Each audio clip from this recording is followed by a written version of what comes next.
Hey everyone, it's Sergeant Rajan with the Uniform Recruitment Unit, and thank you for joining me on another session of Ask Me Anything on our Wednesday here.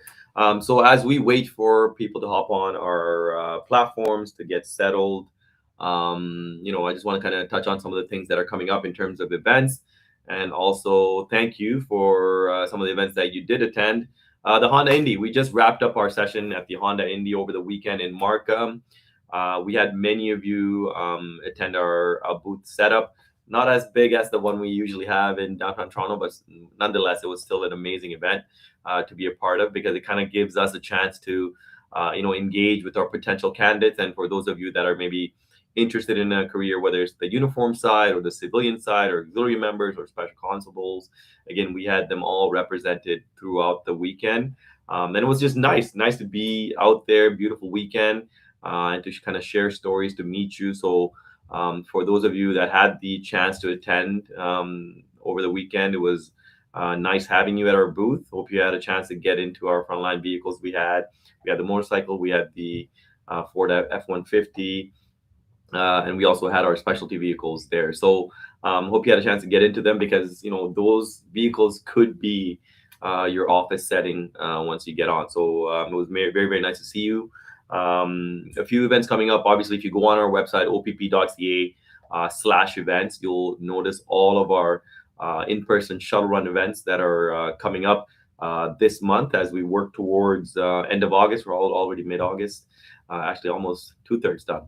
And obviously the events that are coming up in September. So please, if you're looking to kind of gauge yourself on the fitness side of it, where you stand on the shuttle run, achieving level 7, please come on out. Come on out to one of our in-person sessions. We have a lot of our recruiters there that can engage with you, kind of give you some tips on where you might enhance your ability to get level 7 if you're struggling with it, or if you want the chance to kind of understand various other topics we can discuss on recruitment, the hiring process, the application process. Great place to come meet us at. So opp.ca/events is where you'll find it. And then if you also want to know about our information sessions, we have virtual information sessions, in-person information sessions, women's focused sessions that we're also starting to host, and we're starting to also increase our information sessions targeted within Detachment, where you can even attend a detachment that we host our sessions at. So you can potentially walk to the detachment that you might potentially work in. So again, these are things that we're also increasing, and all that information can be found on our website, opp.ca/events. One of the biggest events that we will be hosting is next week in Ottawa. We will be in Ottawa for our bilingual bound event on August 26th at La Cité College. So again, for those of you that did sign up and you have received the acceptance for it, we look forward to seeing you there. For those of you maybe didn't have a chance to get into this one, we have another one coming up at a different location in our Northwest region in September. So a great way to travel out there to see what Northwest is all about. I am definitely looking to go there, pending my manager's approval. So I'm hoping she'll approve me for it. But looking forward to traveling up to Northwest Thunder Bay to again meet you, or certainly showcase to you what working in that region is all about. Apart from that, we want to kind of, 10 days to go, 11 days to go.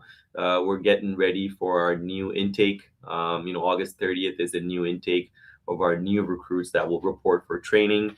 I've received many emails from those of you that did get the call. It was really nice to kind of get that email or the phone call or the text message, thanking all the recruiters, all the people that have kind of mentored them through the process, and to finally make it to the end where you get that phone call. Certainly it's a memorable moment for you, your family, and even as us as recruiters. We take so much pride in helping you, coaching you, mentoring you in various stages. So when we get that email and the phone call from you that you got the call, it's a huge win for us, just as much as it is for you and the organization. So again, all the best to all the new recruits that will be joining us for training on August 30th. And for those of you that are still in the process, waiting to get on for our next intake, which is coming up in December, keep at it. Keep focused a stage at a time. If you need to reach out to us, opp.ca /careers or through our email. Please touch base with us. If you have any questions, absolutely any questions you may have, we are here to help you through, so you are successful and you achieve your goal. So looking forward to helping and mentoring many of you through the process. And finally, I have to kind of show this off a little bit. So right here, you see a red pin. That's our fitness pin. Every year I try to make sure I obtain it, which is something we ask of you in our fitness logs, and which is something you also will do when you go to the academy. So I just got mine, my 14th year consecutive. So this year is the red one for the fitness pin. I'm hoping I can maybe get all 30 years of it. It does get a little bit harder, I guess, every single year, because you're not athletic as you think you are as the year passes. But again, I think that's where the whole commitment to fitness and making sure you're on top of it helps you right through. So again, I just got it, and it's something that I'm very, very proud of. Okay, so we have the chat group set up, and I can see many of you are already hopping on. So thank you for that. Please enter your questions there. As I always say, and I try to answer as many questions, if not all of it. Let's see, maybe today is the day that I get through all of it. Okay. Starting off with the first one. What should I do in high school to prepare for a career in policing, and what about post-secondary? Our belief always is, education is important. Education is the gateway to all the success that you can potentially receive. So high school, as you know, is the minimum requirement. You need to have a high school diploma to be eligible to apply. Post-secondary certainly helps. It makes you a lot more competitive through the process. Many of our candidates that we see in our process do come with the post-secondary education. And your post-secondary education can be in any field that you want to pursue. It doesn't have to be related to law enforcement specific. It could be in any field that you want to pursue. And when you go through the post-secondary education, or even obviously any sort of studies, again, it gives you the discipline to focus and study and learn, retain information, and learn how to maybe do exams and tests. And this is important because once we hire you, when you show up to the Ontario Police College, you are put in a learning environment, in the sense you have to go to class, you have to study, you have to retain information, and then there are exams that you need to successfully pass. And at the Ontario Police College, a pass is 75%, not 50%. So again, that is something we want to make sure that you can be put in a learning environment. You're able to cope with that stress. You're able to retain information. You're able to learn, work with others on projects, so that way you can be successful. So that is how we review your competitive level, and even the 10 areas of assessment, which I will probably refer to throughout the session today. Education is one of the areas that we assess you on. So it is very, very, very important for you to be eligible to be successful in our hiring process. And with that note, maybe I'll just even highlight, the minimum requirements that you need to meet. Again, opp.ca/careers is where you can get all this information at your own leisure.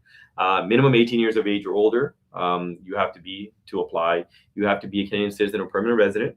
You have to have an Ontario Secondary School diploma or an equivalent if you obtained your education in another part of the country, and in another country. You have to have a full G license with no more than 6 demerit points, no criminal record. You have to be able to read, write, and speak English clearly. You have to have your level C first aid and CPR.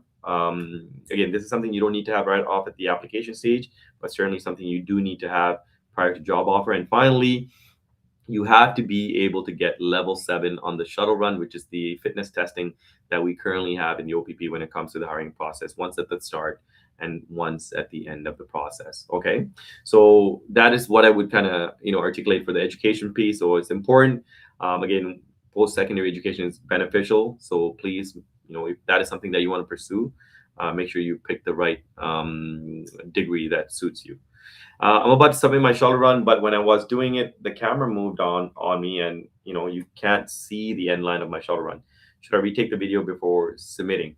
So we have to be able to see the start line, the 2-meter warning line, the 18-meter warning line, and the 20-meter end line. That is how we assess you if you're submitting a virtual video to us. So if your camera moved and we can't see it, I would really recommend that you redo the video and resubmit another one, because if you submit the current one, we review it, and if we see that it doesn't meet parameters, we're going to ask you to redo it again. So it just delays your process for assessment. So, just to be sure, redo the video. And, again, I know many people, you can't have someone, there with you to take the video or hold the camera. If you're able to do that, that's great. But if not, certainly do your best to, use an assistant device to capture that. Okay. What are the interview sessions like for the OPP? Great question. For the OPP, we currently have one interview. It could be virtually done or in person. It's the local focus and essential competency interview blended into one. So currently, just one interview is what you would complete, and this is something that you would do right after you are successful at the shuttle run or the fitness stage. And I'll go over the process of each of the stages. So when you show up to our interview, again, for example, if it's virtually conducted, you would join us via a link that we would send you. And you would speak to a recruiter like myself. Who knows? I might be the one that might be interviewing you coming up. So again, we would usually join via a virtual link. And usually the interview focuses primarily on you. So everything that you submitted from your application, the 10 areas of assessment, again, I'll go over that. So the 10 areas of assessment is what we focus on, from your driving, your education. We would focus on your lifestyle and life experience, your community service experience, your employment history, your leadership attributes, your driving history, your communication skill, maybe special skills that you have or training that you have that you bring to the table, your motivation. We would certainly focus on the motivation on why you want to pursue this career. And finally, your physical and mental fitness. So how is it that you're able to maintain those standards? So those are the 10 areas that we review throughout the interview. Again, there's some paperwork that we would send you, the personal history form or the pre-background questionnaire, just to get more information about your personal situation, your finances, your family members, and also your pre-background questionnaire will essentially assess all your history when it comes to your past employment, your work history, your driving history, right? Things of that nature. And we do this so when we meet you in the interview, we try and understand you as an entire wholesome person. So we want to know everything about you, not just one area, because we're assessing you from various points of perspectives, just to see if you're a strong candidate for this position, the police officer position.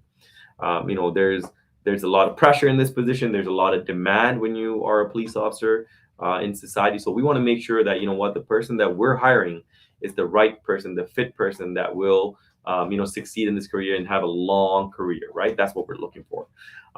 So again, if you join us on many of our AMA sessions or information sessions, we really do try to dive into the preparation for the interview, what you need to do, and how you should approach it. So again, if you go on our social media or come to our in-person sessions, we do focus on this. Okay. Hi, Sergeant Ranjan. I applied and passed my fitness stage. However, I was later rejected and told to reapply following a year. How can I better my chances for my next application? And first of all, I'm sorry to hear that you weren't successful in our application process. As each class we hire 4 times a year. Every 3 months we hire. So the next intake is going in September, as I mentioned earlier. And all the recruits are, reporting on August 30th. Again, this class, I believe, is somewhere around the 115 mark in terms of how many people that are being hired. So it is a very competitive process. So you are competing for minimum or minimal slots available for the amount of applications that we get. So it is a competitive process. If you assess yourself on the 10 areas of assessment that I had just mentioned, you should go back and look at that and assess yourself and seriously look at how strong you are in each of these areas. And if there are areas that you need to improve on, which there probably is, that is probably what you need to look at to see how you can enhance yourself, better yourself. And there's many ways you can enhance yourself in each of the areas. And if you're having maybe trouble and you want some sort of guidance, please email us or reach out to us, and certainly we'll give you the opportunity to speak to maybe one of our recruiters to do that, right? If it's possible. Okay. So self-assess, Look at your overall application, see where you need to improve, and come back stronger with your next application when you apply the next time around. Okay. Question: will Canadian Armed Forces experience boost my resume? Absolutely. I remember going through my recruit class, and I think at least I had 10 members that were from the Canadian Armed Forces, from the military, and various levels and units from the military. Certainly, that is a huge experience. You would have probably dealt with a lot of adversity in that role. You would have probably been in a lot of demanding situations. Maybe you had to think quick on your feet to problem solve or take leadership to lead people that are under you or working with you. So these are all skill sets that you would absolutely gain an advantage when you go through in being an officer with us and once you're hired. So, and many of our officers are also still involved in the military. Even when you take on a position as a provincial constable, you are still able to continue your military role if you choose to do so. So again, that is something allowed, and many of our officers do that. So certainly, I think that would be a plus point for you if you do have that under your belt. What happens if someone declines a conditional offer? So I can go various ways with this question, but I'll try to keep it very simple. So if you had declined a conditional offer based on maybe a personal situation and you were not able to attend a class or the upcoming class that we offer you a spot for, you are able to, see if you can attend the next class. You just kind of have to just let us know what your circumstances are, what your situation is, so that way we work with you to support you as you need it. We understand people have, families and responsibilities and obligations. Sometimes things come up that you just aren't prepared for. So we're not going to penalize you for that. We will work with you to ensure that all the time that we have invested in you in going through the whole entire recruitment process, we make sure that we want to set you up for success. So if we can accommodate you at a class because of any situation that came up on your end, we will try to work with you to accommodate you for the next intake. Okay. Great questions. Great questions. Can you go straight to a duration posting straight out of OPC? Yeah, so that's usually what happens. So when you apply and you are hired, once you complete your training, if you accepted a duration posting, whether it's 2, 3, 4, 5, or 6 years, you would naturally, after successfully completing your your training, you would then report to your duration posting. And once you finish your duration posting, the time limit that you signed up for, now you have the chance to renew another duration posting if you love it there and you want to stay at your duration. Or if you feel like, you want to move somewhere else in the province, you can also do that too. So take advantage of, that opportunity. Obviously, there is a financial incentive. For those of you that were not aware of it, there is a financial incentive that we offer you based on the timeline that you pick, that you are paid. You're paid on top of your salary, right? Again, if you go on our website, opp.ca/careers, we break down what that financial incentive is for each of the different duration classifications. Okay, so that's great. And again, we're always looking to help members that are interested in maybe going to our Northeast region or Northwest region. And maybe if you are interested to find out what the regions are all about, come to our Northwest region bound that will be happening in September. I am definitely going to try to be there with my partner there, Siobhan. So hopefully, if you're able to make it, certainly we'll meet you there, and you truly get an understanding for what that region is and what that region has to offer. Why don't you make a road trip out of it just to see what it's all about? That's exactly what's going to happen with us. So again, in September, we have the information posted. So if you're interested, please do look that up, and hope to see you there. Do applications to other services interfere with an application with the OPP? We get this asked a lot. No. Your application, or if you're in the hiring process with another service, that does not determine, in any shape, way, or form how we assess you. It's not going to be a negative factor for you. I know sometimes we get feedback about, other services maybe indicating that, if you're in the process with another service, that's not looked at as a positive thing, or it's not looked at as a good thing. With us, no, we feel that, you have the right to pick and apply to the services that speak to you. If you have multiple services that you are interested in and you want to apply to them, that's great. we will compete to hire you. We will compete to get your services. And maybe whoever gets to you first and hires you first reaps the reward of your service. So that's the way we approach it. We don't tell you that you can't apply to another service. We won't do anything like that. We will just assess you based on your application that you submit. Yes, we will ask you how many services or what other services you're currently in the process or the hiring process with, but that in no way negatively impacts you as you go through our hiring process. Okay. Um, Question here: is there any online stuff we can do before going to Ontario Police College for the auxiliary unit? So, Dylan, I assume you're talking about specifically the auxiliary unit. If you are, um, from the way it sounds, your question, I assume maybe you got the offer for the auxiliary unit. Um, there's nothing you need to do specifically. When you are attending the training session for the auxiliary program, they will train you on specifically that program in itself. It's a 1 week program that you will be there in Aurelia to get that training for.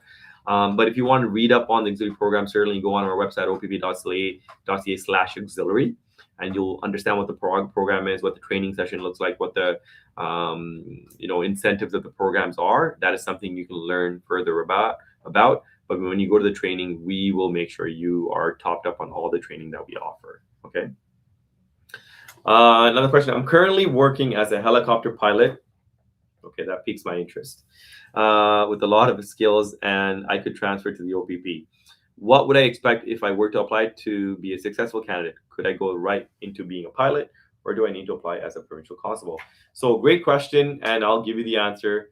You can actually pick and choose which stream you want to be considered for. So we do have an aviations unit that operates out of Aurelia, our general headquarters, and we have two streams. You can actually be a police officer and a pilot, or you can be a civilian and a pilot. So it totally depends on what it is that you're interested in. So if you want to be a police officer and still utilize your aviation experience, your pilot experience, we would love that. Now you get to have the best of both worlds. You can be a police officer, go through our training and the hiring process, and once you get hired, once you finish your probation, now you can apply to the aviations unit. And with your experience, like I said, we are always looking for someone with this type of a skill set. So again, that would be beneficial for us, and you can compete. And then obviously, I don't see why you would not be successful. I think you'll be very, very successful very quickly to be a pilot and a police officer.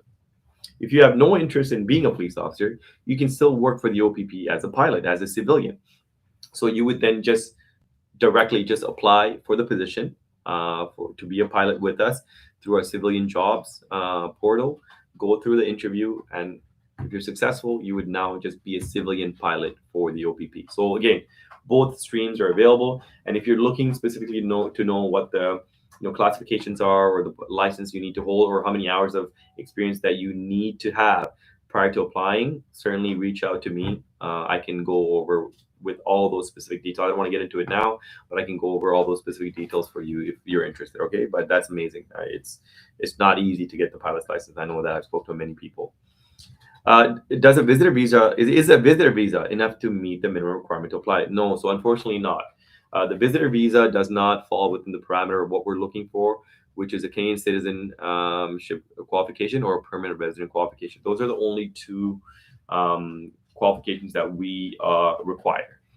So if you're on a visitor visa, please go through the process of obtaining your permanent residency, so that way you will be eligible to apply. Okay. Question here: I've had hearing aids since birth. Are there any members that wear hearing aids? Does this impact minimum medical requirements? So great question. Again, there are hearing standards and vision standards that you need to meet. So in your case, I would say please go on our opp.ca website. Please refer to the frequently asked questions page. And on that, we have broken down what the vision and hearing requirement is. And in your scenario here, please look at the the hearing requirement. What I would really encourage you to do is take the hearing, the hearing requirements, and please go get yourself tested by an audiologist. That way you can be sure that whatever the parameters that we're looking for, you're eligible for and you meet them. If you meet them, you're good to go. You can apply. right? If you don't meet them, now you can have a conversation with your audiologist, and see what other options are available for you. And that way, you give yourself the best chance to be successful in our process. And I would say the same thing about the vision standard. Please see an optometrist if you are concerned about your vision standards, or maybe you feel that maybe you might not meet them. Please get yourself tested by an audiologist, sorry, optometrist, and that way you can be sure that you meet the standards. Okay, because it would be a shame for you to go through the entire process and you make it all the way to the end, and then you find out at the medical stage that you don't either meet the vision requirement or the hearing requirement, which is something that we would not want to see.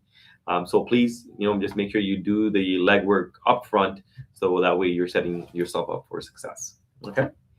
Um, Question here. I'm having a hard time finding my educational um, references. I graduated college 10 years ago, and the employee who trained me did so 8 years ago. So, again, when we get this regularly, and the education reference point, if you don't have access, or you don't have people that have taught you at either the college level or university level, if you're not able to get their information, or you can't get someone to speak to it, there are other ways you can get the educational um, reference contact. So one of the ways you can look at this is maybe in your current employment, or any sort of volunteering work, or any other line of work, you would, as a new employee, get training. Many of us get regular training, continuous training. So these are people that could talk to your ability to learn, retain information, retain concepts, and then obviously, showcase how you would do it. So again, these are the people, or people in these positions, are who we are looking for you to put down as educational references. So again, seek out those members, seek out those people that have, held those roles or capacity to train you, and those are the people that we want to speak to. Okay, so think about that. Many of you can probably come up with those type of examples. After becoming a police officer with the OPP, and if we want to move towards aviation, does the OPP help with the process?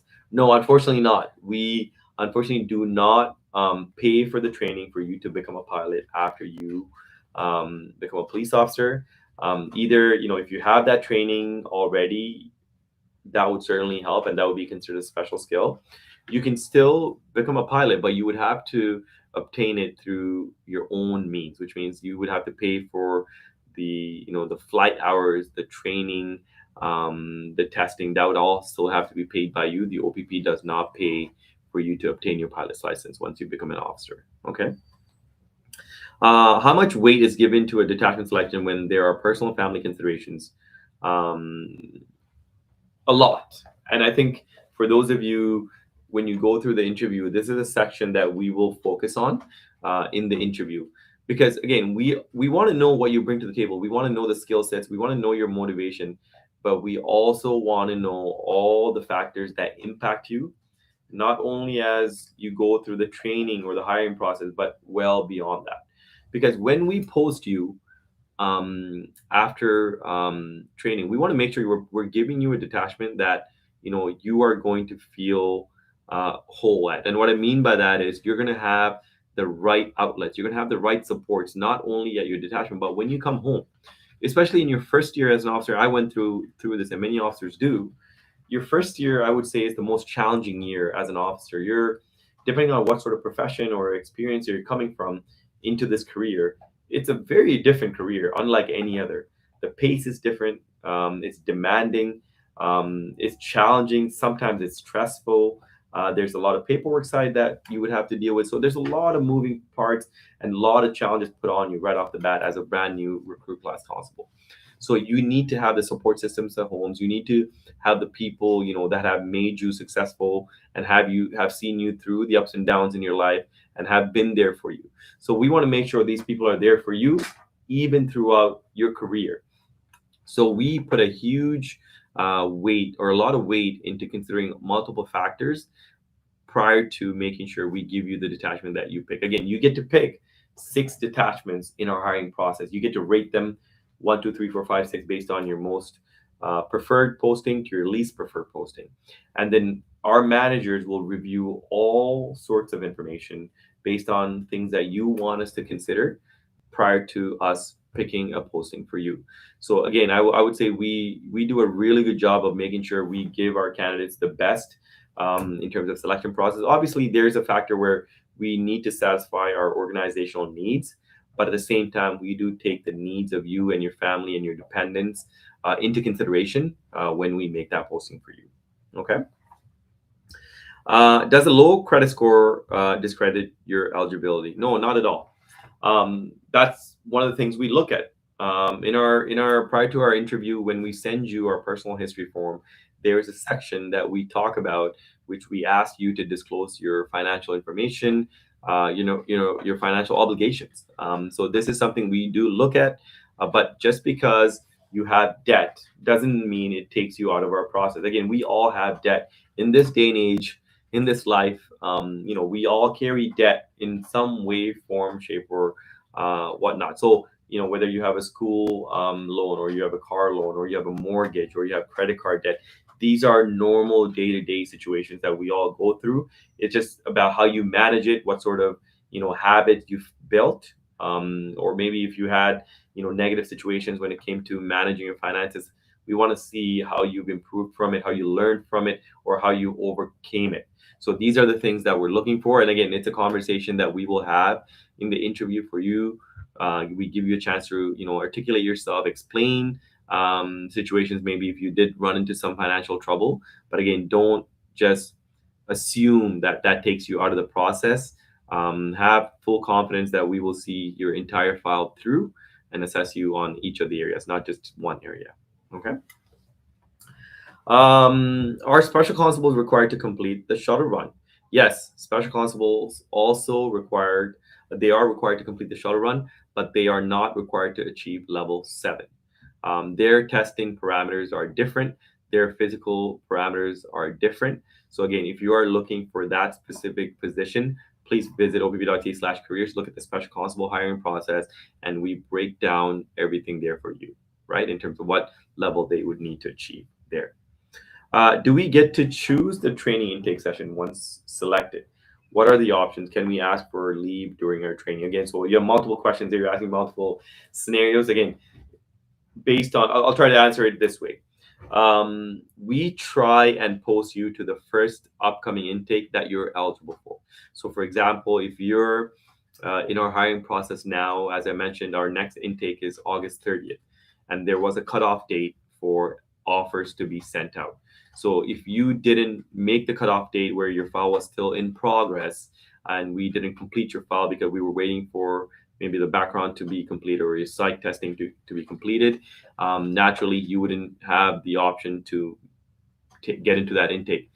Now, at that point, what would naturally happen is you would now be eligible for the next intake, which is coming up in December. So if your file is completed and you're ready to go by the deadline, then we would naturally select you for that.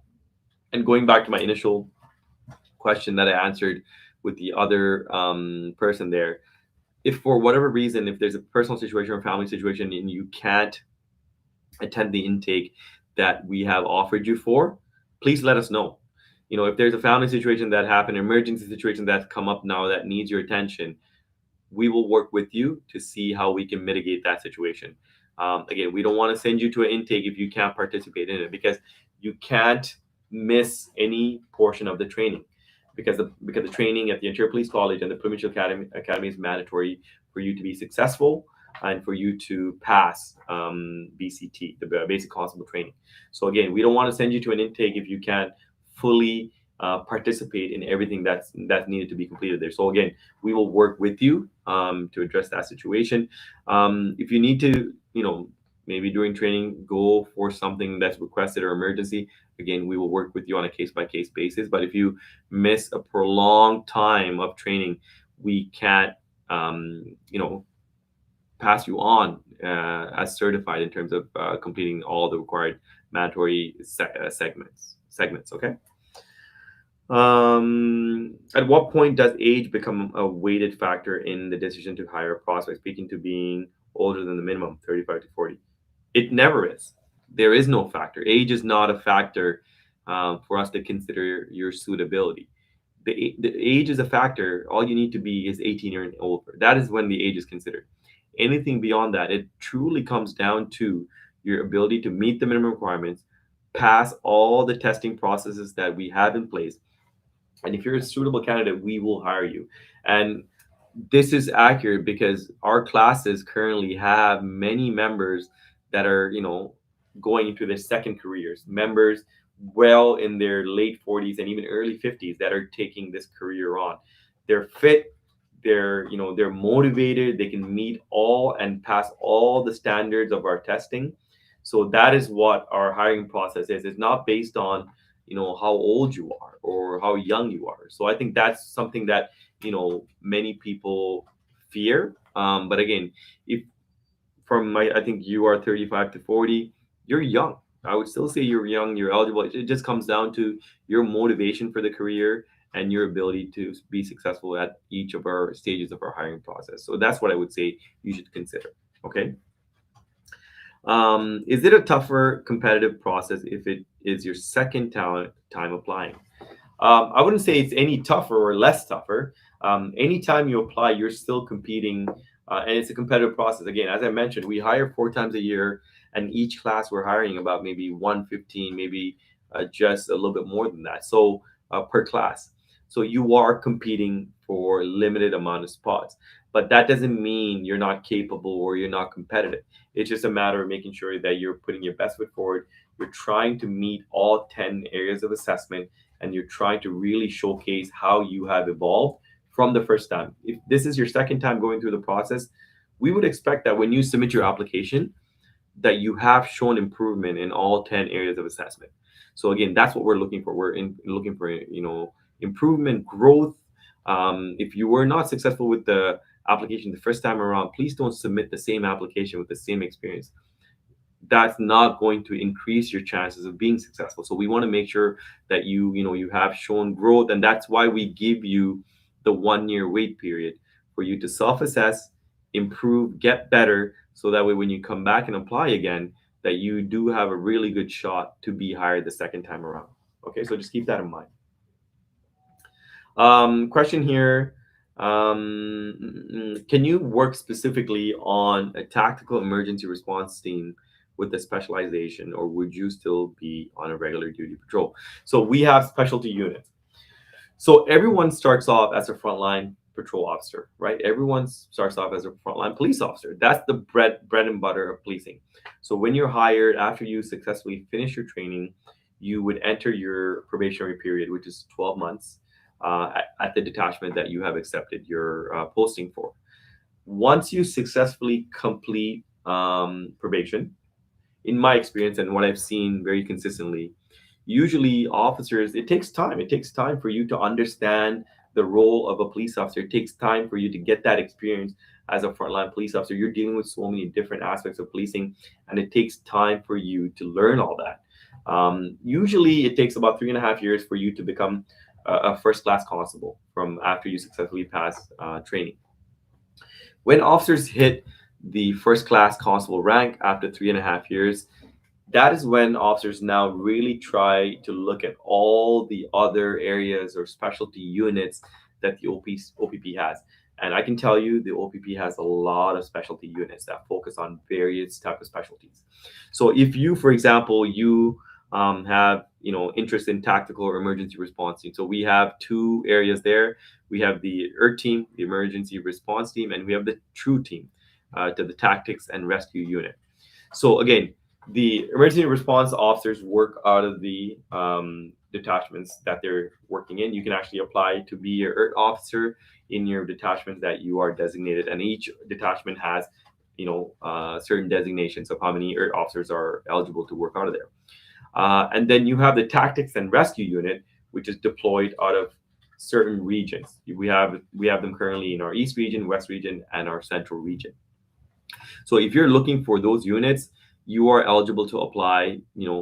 If you feel you want to apply right after finishing probation, absolutely you could. No one's going to stop you, but maybe you might not have the skill sets and the experience or the abilities they're looking for in those units. But once you get that experience, maybe at your 3rd-year mark or the 5-year mark, or whenever it is that you feel you're strong or you're competitive for those units, then please go ahead and apply. We encourage all of our members to apply to all the units that they feel that they would like to experience or work in. Because, like I said, I think we have so much to offer when it comes to that specific role, specialty units. Even myself, as a recruitment officer, I work in a specialty unit because my role is very specific to hiring and recruiting and mentoring. Again, so that is my role in this specific section. So again, there's many sections like that that we have to offer. And yeah, we wish you all the best once you successfully complete your probation to apply and consider those jobs. Um, Amazing questions, by the way. I think really, really engaging questions. Does previous job hopping look bad on an application? No. We will talk about it in the interview. We will, ask you to articulate your reasonings for it. And we understand, sometimes you go into a job thinking it's one way and it turns out to be totally different than what you thought it was going to be. And maybe you're not interested in it or you're not motivated in it, or engaged in it. And we understand that. We just want to see that, how you dealt with it, how you, maybe managed that situation or what the reasons were. As long as you're able to articulate it, we're not looking at that as a negative thing on you. Okay. Do we offer ride-along specifically in Mississauga? I'm going to university for business and want to become a police officer.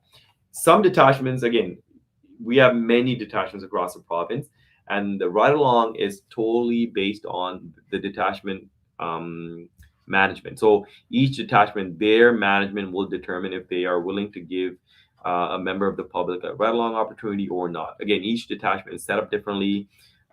Various situations that they don't want the public to be exposed to from a safety perspective and a risk perspective. So it is something that each detachment makes a decision on. If you're interested in a specific detachment, reach out to the detachment, speak to their members, and let them know that you're interested in pursuing a career for policing, and can you be given an opportunity to go on a ride along.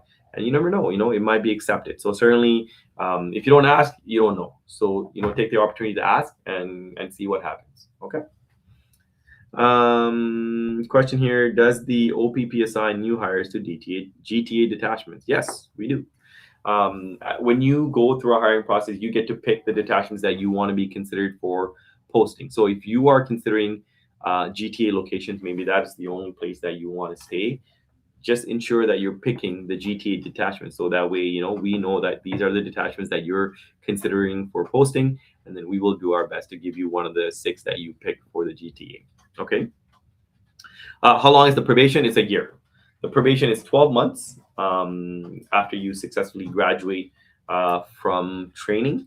And then during the probation time, you are paired up with the coach officer that will be responsible for your growth, your ability to learn, your ability to, translate everything that you learn from a training environment now on the road, to the road. And when you deal with the people, whether it's, issuing enforcement notices or tickets, or doing paperwork, or investigating a crime, all of these things that we will do when you successfully come to detachment, you will be trained on from a coach officer that has experience to do so. Okay. So it is a year though that you'll be on probation. Don't worry, you'll pass probation successfully. Okay. Am I able to use someone twice as an employment reference if they are my boss and able to speak on both? We usually ask for different people for different sections because we want different perspectives. Because if you list the same person, they will only have the same perspective, even though if they can speak to 2 different entities. Ideally, we do want different people. If there's this scenario where you're not able to get the right fit, and you want to use them, we will certainly consider it. But try your best to have different people as your reference, because we're looking for different perspectives. Do we have to move to the posted detachment right after training, or do we get some time off to gather everything? So once you successfully finish training, you will be told when you would be reporting for duty. Ideally, what I find is many of our recruits, if they're looking to move detachments or move locations, usually they have all that sorted out prior to completing training. Because again, you can understand training. It's you're invested in training. You're there Monday to Friday. You're there from morning to evening, and you stay at the training location when you're being trained.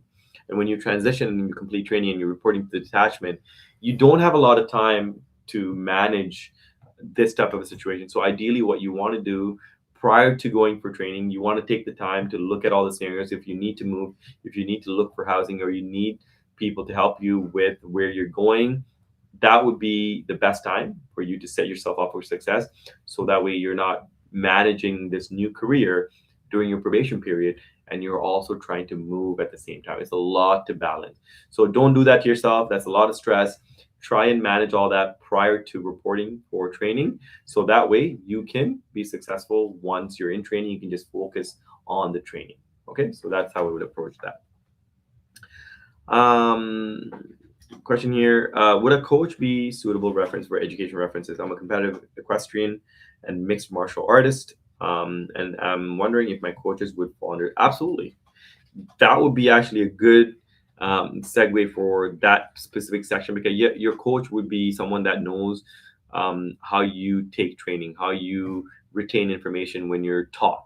So yeah, absolutely, I think that would be a good consideration for someone that you could put down. Again, usually we will come back to you if we see that you put someone down and they're not the suitable fit. We will come back and tell you, hey, you know what, that's not what we're looking for. Please, give us other information or another personnel that can speak to this specific area or that specific area. So again, we will work with you, but yeah, definitely I would say that would be a good start. I'm currently in a consumer proposal on my application, but my credit score is good now. Okay, so let me rephrase that. Sorry, I misread the question there. Is a consumer proposal Does a consumer proposal look bad on an application? Whereas now I have good credit score. Again, if I think I kind of mentioned this earlier, we do look at your finances. So if you had challenges with your finances in the past, you know, we want to see how you improved from that. We want to see how you learned from that mistake. How have you learned to manage your finances better? So again, we're looking for a growth mindset. We're looking for people that are able to learn from their mistakes. We're not looking for a perfect candidate. There is no such thing as a perfect candidate. We want to see people that have overcome challenges, that have improved on themselves, worked on themselves, learned from their mistakes. Those are the things that we're looking for. And we're not going to assess you based on just that one situation. Like I said, we're going to look at you on a totality of circumstances. We're going to assess you on the totality of the situations of how you present. Okay. If you pass the PIN fitness and Shuttle run test, do applicants have to do those tests again at OPC? So at the Interior Police College, so I'll break it down for you. So in our hiring process, currently, you have to get level 7 on the Shuttle run twice. One at the start of the application, one once at the end. When you attend Interior Police College, you still have to do the Shuttle run again. And you also have to do the prep test, which is the obstacle course that you have to pass. So those are two things that you have to pass again at the Ontario Police College. The PIN test is something that we do as a team environment, just so you can obtain your PIN. This is something that's done not in the hiring process with us, but certainly when you go into the training environment, you will do the PIN test as an OPP with the OPP recruit cohort. Okay. But at the Interior Police College, yes, you still have to pass the Shuttle run again, and you also have to pass the prep test, which is the circuit. Okay. Um, if I have a firearm license, is that considered a special skill? Absolutely. That is definitely considered a special skill, because, again, that is something that you invested your time and your money in getting the training, doing the online assessment, passing the test, and getting that license. So that is considered a special skill, and many other things. I know earlier we talked about the pilot's license. So the pilot's license is also considered a special skill. Why? Because you invested your own time, your own money, your own effort to get that training and be successful and maintaining that standard. So, I would say my special skill, I speak Tamil, I speak dialects of Tamil language, the Tamil language, and that's helped me many times over in my profession. And then again, many of you speak multiple languages. Many of you have, maybe you're a black belt in karate. Maybe you have certainly an M license. Again, you can ride a motorcycle. So again, so many different aspects we want you to highlight. And I think one of the things I see regularly on the application, many people don't list a lot of experience and skill sets that they already have that they bring to the table. they don't list them in their special skills section. I think, you're selling yourself short by not doing that. You should be talking about that. You should be sharing it and putting all that information there, so you can certainly, promote and sell yourself in terms of how much of a competitive candidate you are. You know what I mean? So I think that's something I want many people to keep in mind. Moving right along here, I know we got less than 10. I seriously don't know how the hour passed away today. I'm curious about the essential competencies. Is it all in the areas of assessment, wheel? Are there additional competency I should prepare before the interview? Yes.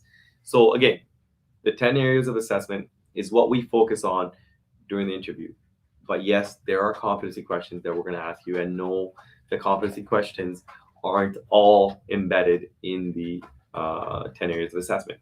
Some of them might be, some of the questions that we may ask you for the competency might be part of the 10 areas of assessment, but some of them might not be. Again, the interview is also meant for us to kind of assess you on how you think on your feet, how you react, how are you able to share examples and scenarios, right, based on your past experience, whether it's personal or life or education or employment, right? That's why the wholesome interview is we assess you in different areas, different criterias, right? So do the best you can. Many people, and I know I had this too, like when you're going into the policing interview, you're nervous, and nerves are part of the whole experience, but don't let the nerves overtake your ability to perform. And do the best you can. We ask you a lot of questions. We talk to you about a lot of things. If you feel maybe you dropped a question or you didn't answer it to the best of your ability, don't worry about it. We're going to ask you another question. Another one's going to come up after that, and another one after that. So again, just reset and focus on the question that's coming up, because you can probably answer the next one better and better and keep moving forward, right? So don't be hung up on the one that you missed. Just focus on the one that you can, hit out of the park. Question here. If an applicant was deferred for 1 year and during their self-assessment identify education community involvement as areas for growth, what would you recommend they prioritize during that year? Would you advise them to pursue additional post-secondary education, increase their community involvement through volunteering, or both? I would say both. And again, you don't need to go back to post-secondary education again. There are many online courses or training methods that you can do free of charge and still submit as a way for you to showcase to us that you are focusing on continuing learning, education, and improving, right? Volunteering, again, we offer the auxiliary program, which is an easy way for you to understand what policing is all about, get right along opportunities, understand the organization, but understand the profession, and still satisfy the volunteering perspective, right? The volunteering requirement. So again, there are other ways to achieve and meet requirements to make yourself competitive if you weren't successful the first time you apply. So again, different ways of looking at it so you can be successful. Okay.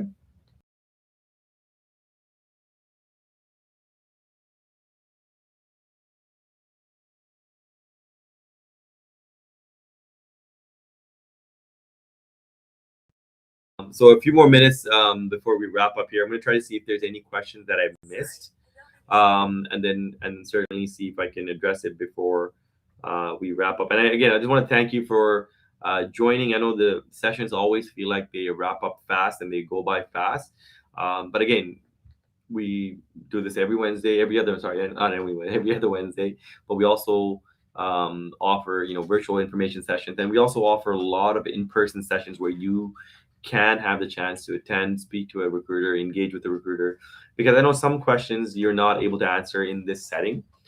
Maybe it's a private conversation that you want to have, and you want to maybe speak to a recruiter on a one-on-one basis. So please, if that's the case, certainly we are available. Just email us, opphire@opp.ca, or certainly reach out to our detachments to speak to a recruiter, or social media. Messages on social media so we can address them for you. Okay. Here, just a few more questions. Maybe I want to make sure I didn't miss anything. Just looking at some of the comments here. I usually try to get your questions, so I never see some of the comments here. Question here. I've recently started doing community work Um, and should I do it for some time before submitting my application? Is this the only thing pending in my application right now? Absolutely. I think, investing yourself in that community service so you understand what that's all about, so you're able to better speak to it when you're going through the process would be great. But again, I give you kudos for even recognizing that's maybe one of the areas that you need to improve on or engage in, and taking the initiative to go do that. I think that's why I go back to the whole 10 areas. Many of you, if for one reason or another are not successful in the process, please refer to the 10 areas, because those 10 areas are very straightforward, and it does give you an indication, and you yourself will be able to see maybe where you're not hitting the mark in those areas. Even if you make point form notes of each of the area or what you bring to the area, you'll see right away maybe there's areas that you can improve on before you reapply. Okay. um A question here: are applicants who indicate they're open to serving in the northern detachments viewed more competitively, given that those locations are often hard to staff? No, you would still need to successfully pass all the stages of the hiring process. I know this is a huge myth that people feel that, if you put the northern detachments as your posting selection, we are going to, maybe bypass them or push them through to being hired. That is not the case.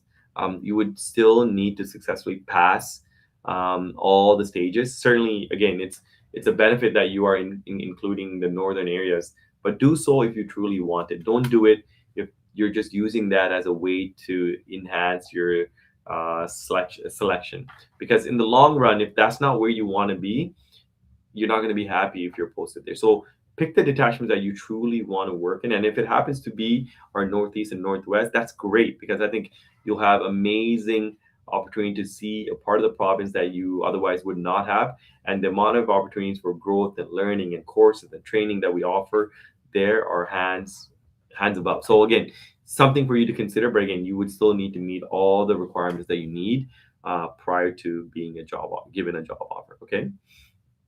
Again, as I think I got 3 minutes left, so I'm going to wrap it up there. I'm just going to try to see if there's anything that I did miss as I scroll down to your question. And again, thanks for joining us at this session. We have a lot of events that are coming up.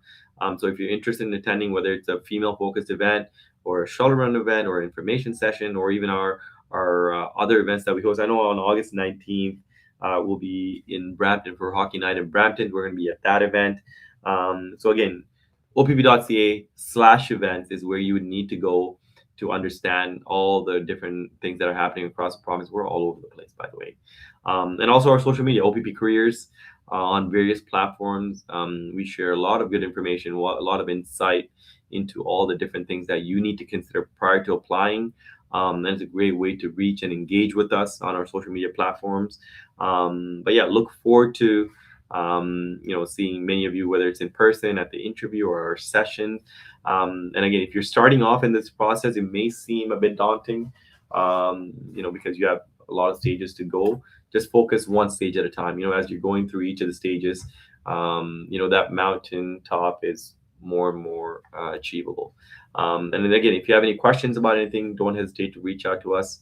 Because again, we are able to kind of focus on what it is that you need maybe clarity on or help with, and we can speak to those areas specifically. Okay. And I'll leave you with one quote. I saw it again. I think we posted it, which was a motto for my class when I got hired. It was by Nelson Mandela. It always seems impossible until it is done. So, where you are, it might seem impossible, but know that, what, when you achieve it and when you look back on it, it's a whole different feeling, right? So it always seems impossible and until it is done. And certainly you have to have the belief that, you can get it done. So until next time, enjoy the Wednesday, enjoy a beautiful day out there today. And we will see you, whether it's in person or virtually.